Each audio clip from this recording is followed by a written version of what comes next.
Le cerveau des femmes mature avant celui des hommes, c'est une étude qui le dit.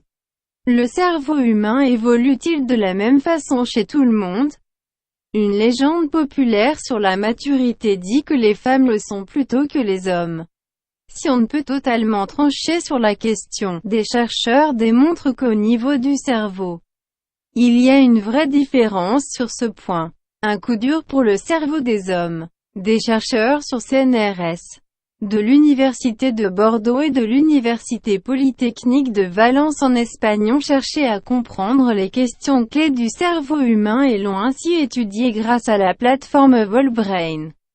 Développée par le CNRS en 2015, celle-ci a analysé plus de 53 000 IRM du cerveau pour plus de 1500 utilisateurs à travers le monde.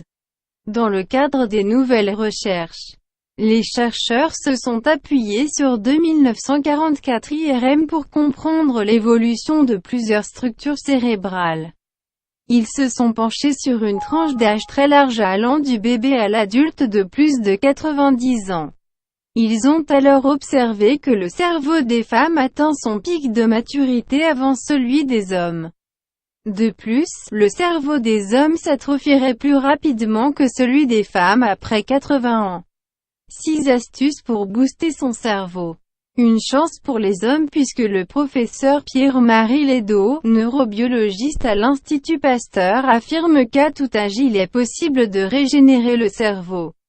Il souligne qu'un environnement stimulant aide les capacités cérébrales à évoluer constamment et produire de nouveaux neurones, mais si vous souhaitez développer davantage votre cerveau, il conseille pour cela 6 consignes à suivre: s'intéresser à tout, avoir soif de nouveaux apprentissages, accepter et provoquer les changements, faire la part des choses et trier.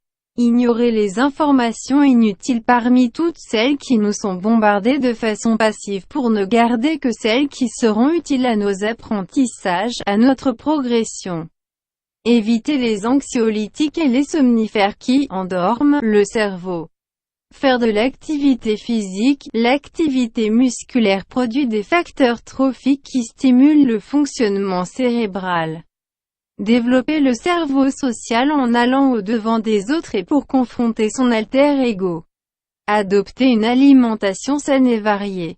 Il existe une communication entre la flore intestinale et le cerveau qu'il faut entretenir. La nature de nos apports alimentaires peut favoriser ou non la prolifération de certaines bactéries bénéfiques et modifier notre microbiote. Respecter ces 6 règles revient à bien nourrir son cerveau pour qu'il fonctionne de façon optimale longtemps. Messieurs, vous savez ce qu'il vous reste à faire maintenant.